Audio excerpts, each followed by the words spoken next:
Okay, I've got a question. What does Bill's Nation, a Secret Santa, and the hottest hot wings have in common? Well, somehow, believe it or not, they are all key plot points in a brand new movie out on 2025's Countdown to Christmas on the Hallmark Channel, Holiday Touchdown, A Bill's Love Story. And we've got a lot to talk about, Jennifer. We do, Josh, and we will unwrap it all in this episode of Do You Watch What I Watch? Sit down and watch, then have a talk with Jennifer and Josh. Well, if you thought there wasn't much of a crossover between football and Hallmark, you're dead wrong. This is the second holiday touchdown movie we're getting in this, I would say, this ongoing partnership, Jennifer, between Hallmark Channel and the NFL. It worked last year for the network and the NFL with the Chiefs. This year we're back with the Bills, and we are getting a glimpse of football life in Buffalo throughout. That's right. And I don't want to speak for you, but I'm going to go ahead and put it out there. I am not a big sports fanatic. So there's going to be a lot of cameos and Easter eggs and winks and nods that I'm sure are in this movie that have just gone right over my Santa cap. Okay? Right over our Santa We are cap. sorry to Bill's Nation. No disrespect. It's our ignorance. And we'll just leave it there. What do you want from us? But here's the plot summary from IMDb. The movie centers around... Oh my gosh, this is so long. Okay. I need to wet my whistle. Okay. The movie centers around the Quinns and the Lucas, who have lived next door to each other for decades in the shadow of Highmark Stadium, the home of their beloved Buffalo Bills. With their longtime friendship rooted in being proud members of Bill's Mafia, the two clans have enjoyed cherished traditions that revolve around cheering for their favorite team, especially at the holidays when they celebrate the last home game before Christmas. Pediatric Dr. Morgan Quinn and the Bills' VP of Stadium Development, Gabe DeLuca, have always been close to friends. No, they've always been close friends, but Gabe has always held a torch for her, a fact obvious to their families and everyone else who crosses their path. I'm going to leave it there because there's like 3 more paragraphs. We get the gist. Let's go. All right, so we open to a snowy Bar Bill Tavern. Clearly a local dive in Buffalo, clearly an institution. We get those throughout. Morgan, our female lead here, is on a date with a guy who is way over the top and a soccer fan. Ugh. She's trying to watch the Bills play the Dolphins. He up and leaves because he can't even handle it all. Thankfully, the bartender, what? It's Andrew Walker in a cameo, is there to make her feel better with a Moscow Mule on the house. Jennifer, I was so excited to see some Hallmark royalty in this movie. I love it when they do that kind of thing, surprise you with a cameo. Me too. It's always just so fun. It's there. If you know these actors, you appreciate it. If you don't, it doesn't take you out of it because it's small Right. roles. That could have been anybody playing that bartender role. I was happy to see him. Yes, always. Yeah. Love Yeah. Andrew Walker. Well, it's the next morning, and Morgan is off to work. We learn she's a pediatrician. She runs some errands. Then she stops to her folks' place with some peanut sticks, apparently a local treat. Yeah, what is Never that? heard of What it was before. that? It looked hard I and don't crunchy. know. Looked like some kind of baked good of sorts. Yeah. The banter is really fast-paced with the family, like kind of whiplashy for me. It was very... Is this how people talk in Buffalo? Because if so, you need to have your caffeine before you go visit. I quickly gather, however, that there's a holiday tailgate light display to think about. And Patty Murin, love her, she plays Morgan's sister, who is very pregnant and wants all of the buffalo wings and all of the hot sauce. The hotter, the better. She also wants to be sure that she makes it to continue the family's tradition of taking a photo at the Bills Stadium. Extra challenging because there's a new one being built. So the stakes are high. They got to get that family picture at Highmark Stadium. Now, we learn this is a tradition that started after Morgan's father died. Here we go again. Hallmark Channel, the deader the better. Enter I Gabe. know. And So, he presumably yeah. died a long time ago too, because we Long later time, like learned that 30 plus years, when yeah. he passed, and the sisters moved in with Uncle Tommy. And so they've been living there. I mean, they grew up in this house, or they at least claim to have spent a lot of pivotal years in this home with Uncle Pivotal Tommy. years, yes. Yeah. So this guy walks right into the house like he's family because he virtually is. Family, friends, very close. And it's Gabe, Matthew Daddario, our male lead here. He walks right into the insanity of the moment. Immediately, Morgan and him are swapping glances. They clearly have this kind of language and familiarity. They know exactly what's going on. And they jet off to get the big Christmas tree for their display because this is their big opportunity to escape their family insanity. And I'm here for that. We're at the tree lot and my gosh, more Hallmark royalty. Here comes, and I thought this was brilliant, Tyler Hynes and Hunter King. And they're reprising their roles from the holiday touchdown movie we got last year. So I love to see them. They're still together, still in love, still doing the things. And they're gabbing with Santa Claus, who gives them candy canes. Of course, we know Tyler Hynes loves a candy cane. And the winks and the nods to Hallmark fans in this one, I just love. Now, I got to know, Jennifer, was the Santa who played the Santa in this one the same Santa from the one last year? So I think it was the same I Santa. think so, too. I didn't double check it, but I'm pretty. Let us know in the comments if we're wrong. I know you will, but I'm pretty sure it was the same Santa, which I appreciate even more. That this is like, this universe that we're concocting. I love that. Loved seeing them. And we did talk about the Chiefs Love Story movie last year. If you didn't catch it, we'll link it somewhere around in here, somewhere at the top, and you can go back and watch our thoughts on that movie as well. Love that. So Morgan and Gabe, they gab about her dud of a date that we saw early on. There's immediate chemistry between these two, as you would expect from two folks who've been friends for years. Now, she gets him to close his eyes and trust his gut when it comes to picking a Christmas tree, and he sort of does this kind of thing and winds up pointing directly at her, of course. But instead, he's pointing at the tree that just happens to be right behind her. It's kind of cute, I guess, They make a cute couple. Clearly I was loves cheering her. for them from start. He clearly loves her. Exactly. Clearly he loves her. Clearly she is aloof to it, had no idea ever. And it's a running gag through the rest of the movie, dear listener, that all these randos are walking by and picking up immediately that he loves her and calling him out for it, which is pretty funny, actually. Yeah, and his friends do that in the next scene. In fact, they give him a hard time for his job. He's in charge of building the new Bills Stadium, by the way. And most notably, why he's not made the move with Morgan. It's a bit heavy-handed for me, especially since they've also given him a hard time for always playing it safe. So they are really they are laying it on thick. These people surrounding these two are like, get your head out of your butt. Like, you guys should be together. Like, it's very heavy-handed. Not subtle. Subtlety does not exist in Bill's Nation. Mm-mm. Not in Buffalo, no. So they arrive home with this tree, and now there's also a mystery. Turns out Morgan's uncle, Tommy, got another mysterious ornament in the mail. Now, this is a tradition that dates back decades, like long, long time. Turns out Tommy's mom, so Morgan's grandmother, was a single mom who really, really struggled. And some would drop groceries, would drop cash, would drop Christmas gifts at their house. Tommy has never been able to figure out who this person is.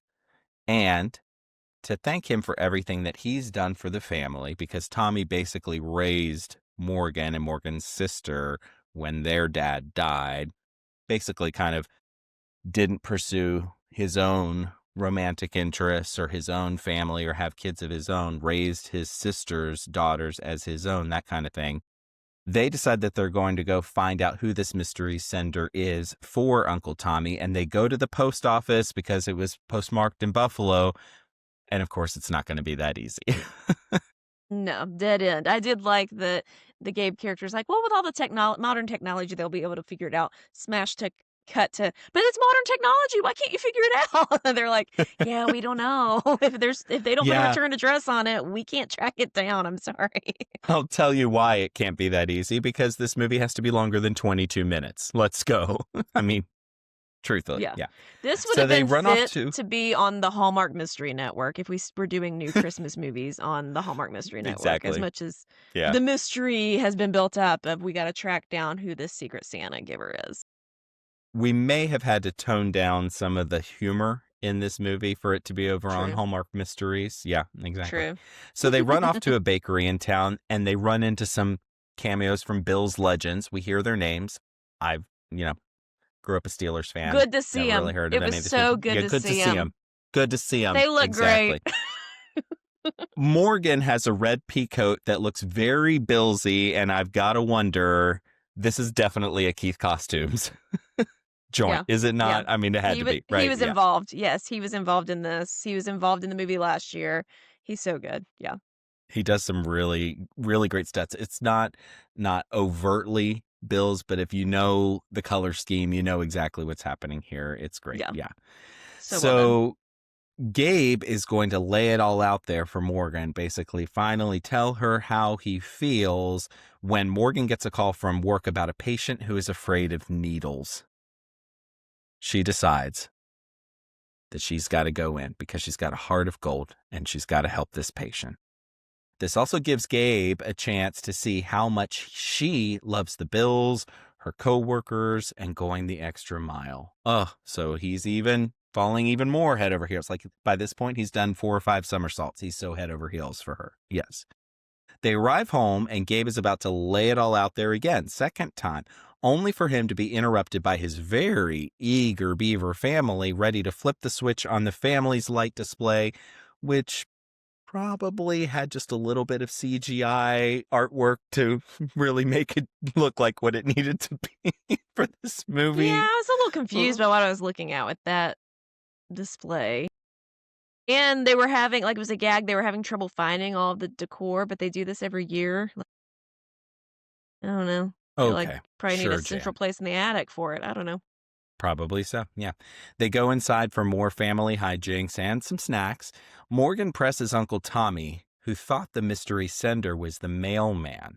Now he leads them to a box of the mystery sender's gifts, which holds a singular clue, thanks to a department store price tag on the bottom of one of the ornaments, a place called Vidler's, which actually does exist in Buffalo. It's like a big 5 and dime kind of legacy store in the Buffalo area. I shared some of their posts on our Instagram stories. It looks so fun. I want to go to Vidler's. It does. Come on. I know. Yeah. It looks cool.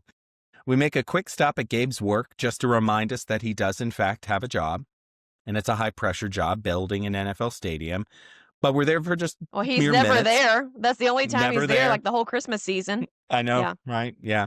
He has Because he's nothing off. but time than to help her track this mystery Secret Santa person down. Nothing but time. Yes. So clearly you know where his interests lie. We're back to the real work at hand here, the department store.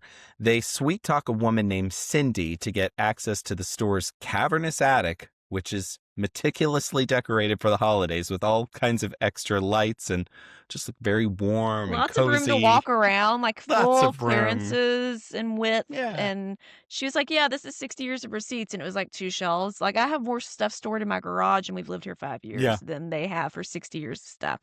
Yeah.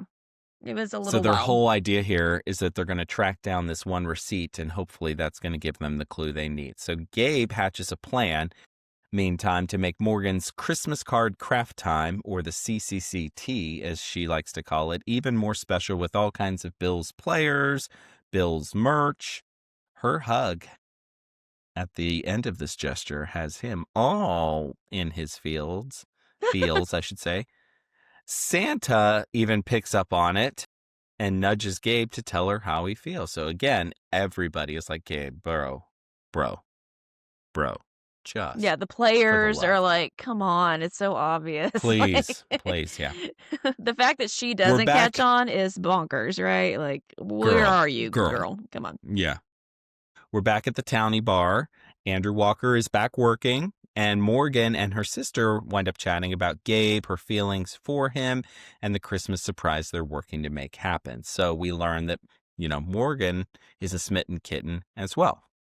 There's some receipt research happening, and Morgan is contemplating telling him how she feels about him. She suggests they go clear their heads with a little bit of an outing, and they go ice biking. I have never in my life seen this as a thing, but imagine they're riding a Peloton on ice, and it's kind of just every so slightly just shush across the ice.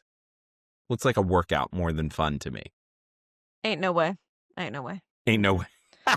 Nope. That's a Anyway, hard no. they remain hopeful about finding out who this mystery sender is for Uncle Tommy's gifts, and they make flirty eyes at one another. Now, Gabe hosts an inspirational meeting at work, very brief one, thanking everyone for their hard work on the new stadium.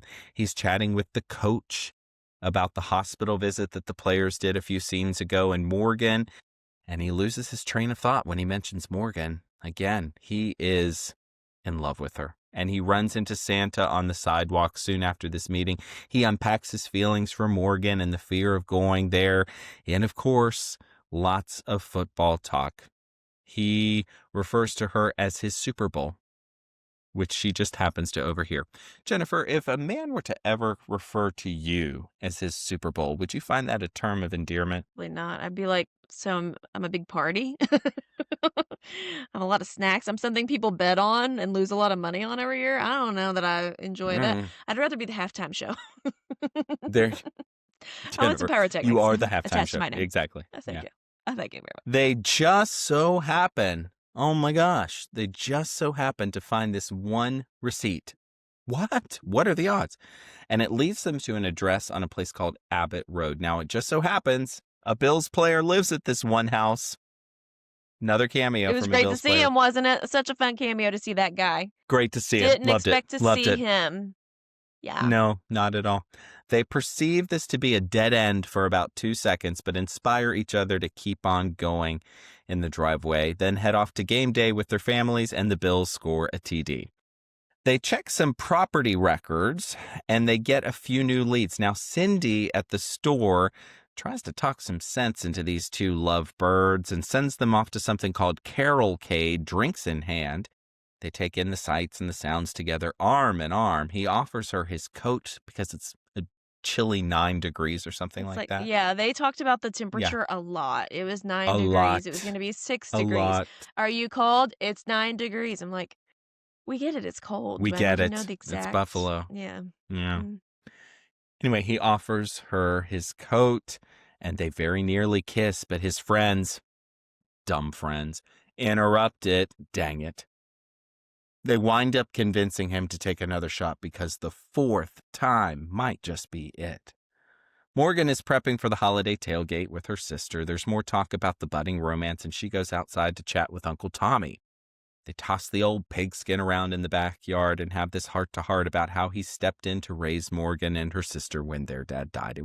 I liked that scene. It was very touching. Love Uncle Morgan and Tommy. Gabe, He was so great. oh, he was Yeah. so great. Morgan and Gabe find a photo of Uncle Tommy and just so happen to see that he's in this picture with a woman, and they flip over the picture. And it says it's this woman named Mia from the last Bills game they went to before he went off to war. The woman's name is Mia Ford. It seems like a dead end, but they're off to go visit the Bills Mafia, a.k.a. Gabe's friends, to social media stalk Mia Ford to see if she's the mystery gift giver. Now, it turns out that Mia's sister, Pam, still lives in Buffalo, so they think she might be the one. Okay. As they're strolling a little bit later on, Santa swings by, mentions that he's off to a party on Abbotsford Place. And Gabe and Morgan realize that they had the wrong street on the receipt. It wasn't Abbott Street, it was Abbotsford Place. They ding-dong the bell, and what do you know? Mia Ford answers the door. Turns out she is the secret gift giver, but she doesn't want him to know. She doesn't want him to feel any kind of obligation for all that she has done. At least that's what she says at the start, but it turns out that she has actually loved him her whole entire life. Gabe tries to convince her to tell him how she feels. He's talking with all kinds of bravado here about you've just got to live in the moment. You've got to make sure he knows. And I'm like, bro, take your own advice. Mm-hmm. Anyway, it's game day. Here we go. Actually, first, he does take his own advice. In a moment of heated tension between these two, Gabe lays it all out there immediately. And he says, I love you. And Morgan is not really all that receptive to it at first and says she'll see him at the game tomorrow. Okay, it's game day. I know. I just hated this. He was vulnerable, and she was like, yeah, I'm going to go. I'm going to walk home. Oh, I would not feel very confident in her Mm-mm. response.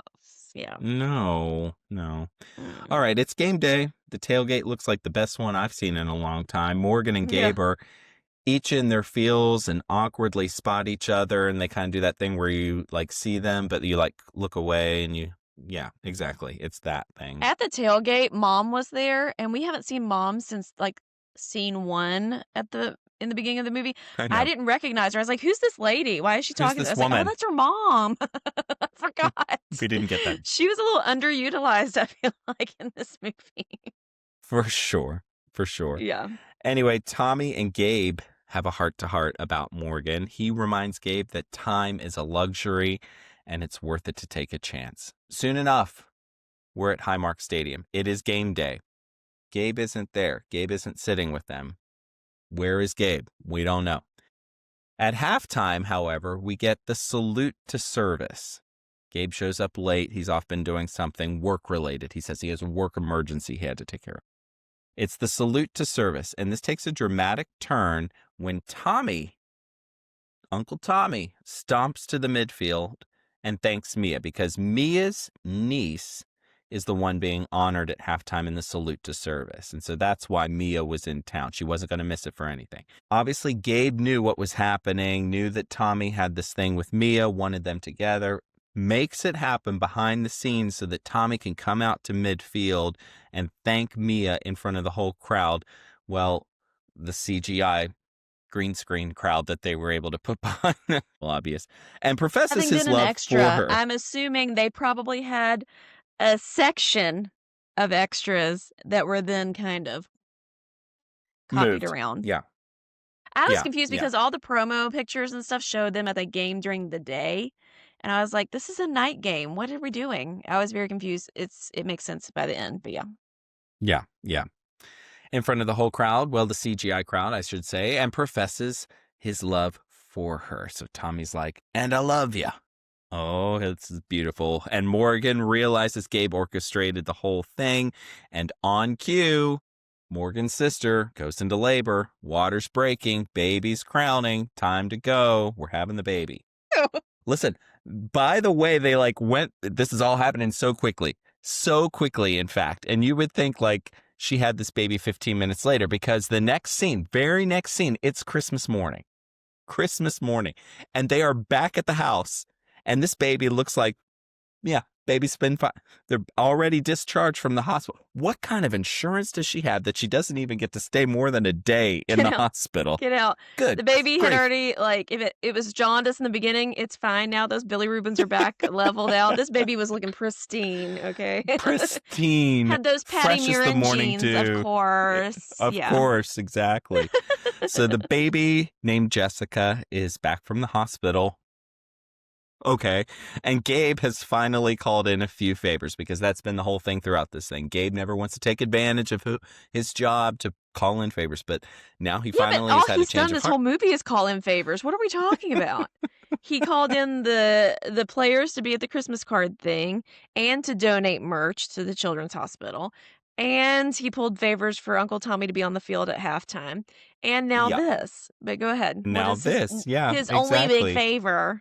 Yeah. Only big favor he's done the entire time. Yeah, the family goes off to the stadium to play flag football, and Gabe and Morgan finally, which, by the way, did Patty Murin's character postpartum, literally 12 hours after delivering a baby, is she out there playing flag football?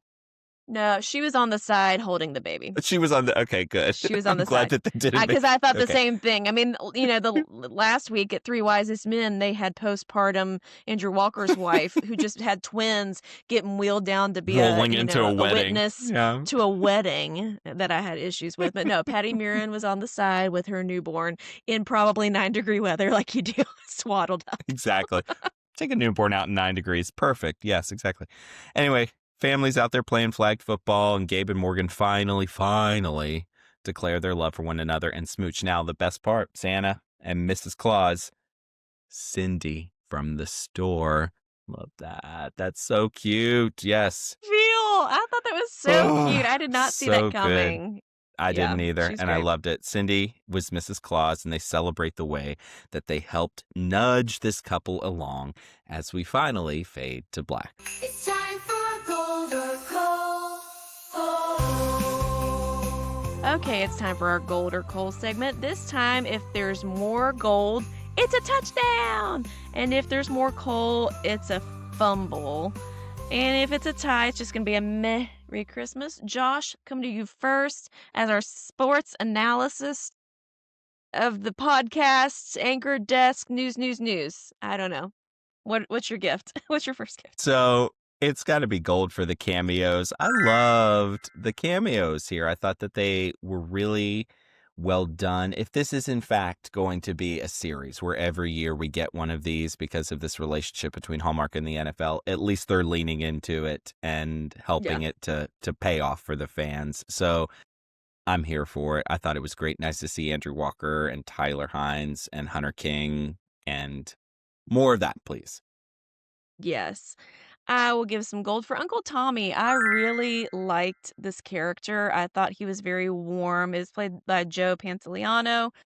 He was very warm. He was very caring. He opened his home, put his life, or at least his love life, on hold to, you know, be with his family. This is was his mom's house that he's taken over. You can tell just like there's this great sense of tradition and heritage ingrained in him and all of their family, and I really liked it. So, and he ended up with me in the end. Good for him. I love that. And we don't normally Mhm. get that uncle storyline. And so I thought that was a nice touch. Good inclusion. Yeah. Yeah. More gold for me. I really liked the leads here. I've Huh. not seen these two in anything on Hallmark before. This is my first time seeing either of them in a Hallmark, I think. So I And didn't realize it. She was in Time for Him to Come Home for Christmas was with she? Tyler Hines. Okay. That's the same girl. I know.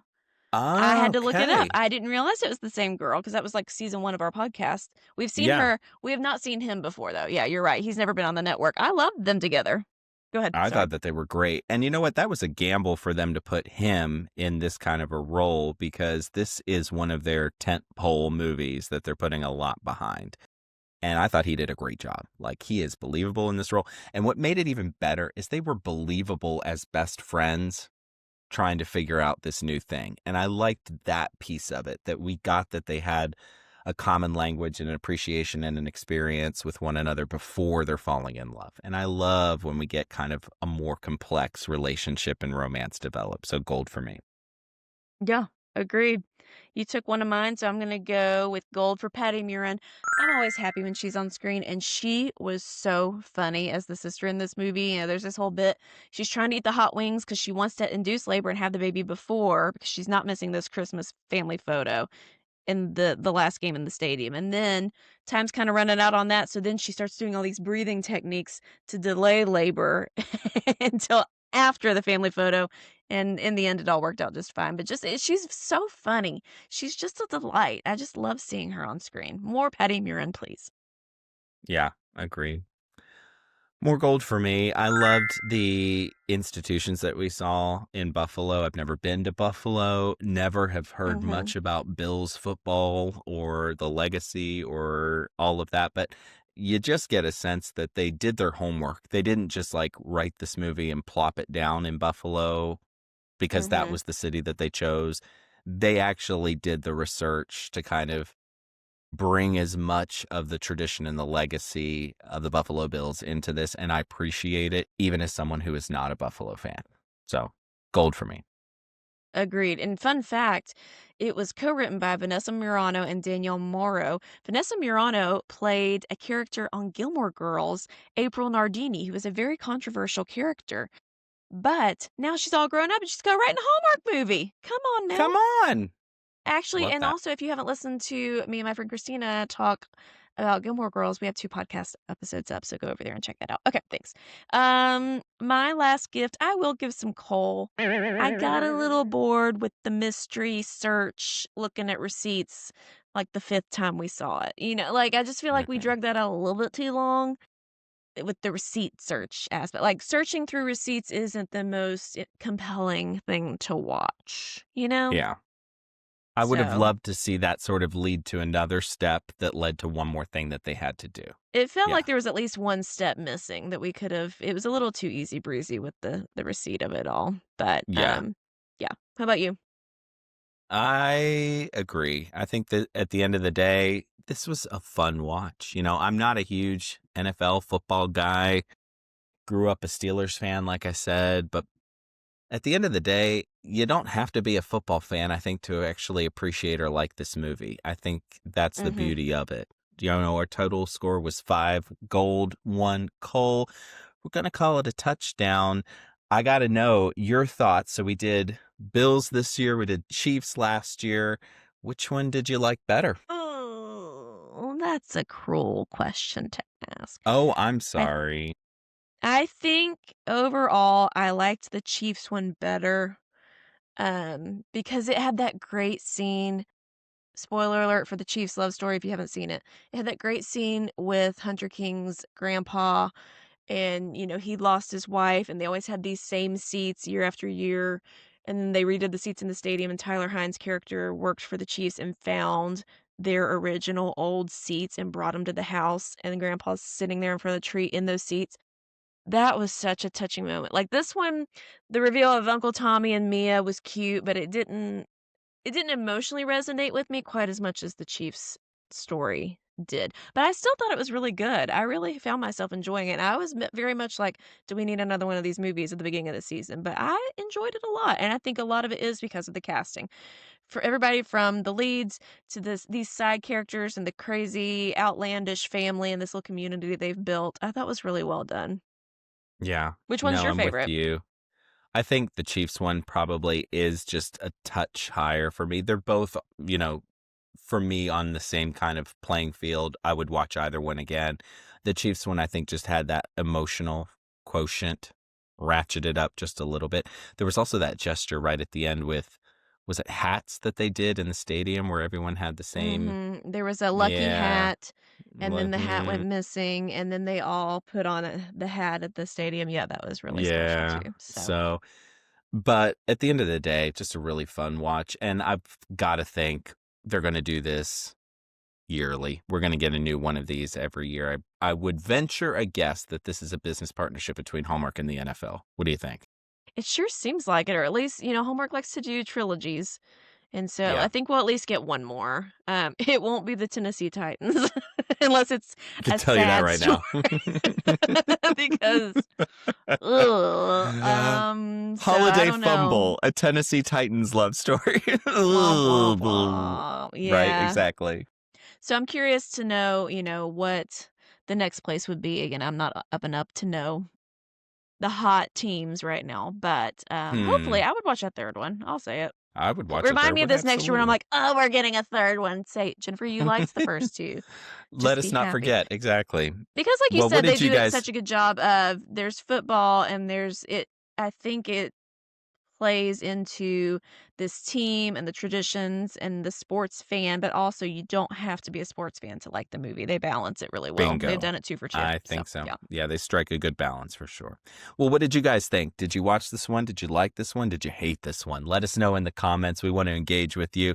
And of course, if you want to connect with us on social media where we're talking about all this stuff all season long and having a lot of fun, you can find us on Instagram at Do You Watch What I Watch. And you can also connect with us on our website for more content and all of our social links at doyouwatchwhatiwatch.com. That's right. Special thanks as always to Nick Schwartz for our theme song. Thank you for listening. Hey, if you like our content, we would love if you left us a 5-star rating review on your favorite podcast platform or just interact with us on YouTube. If you can subscribe, comment, all that just helps our content that is free to you get pushed out to other like-minded Christmas movie marvelous people. And if you can do that for us, we'd really appreciate it.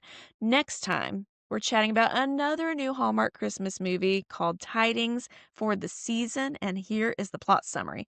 A serious TV newscaster's life changes when he meets his young superfan and the boy's hardworking single mom. As he embraces positive holiday stories, romance blooms, but a career opportunity forces him to choose between ambition and love. We will have much to discuss, but until then, May your days be merry and bright. We'll catch you soon.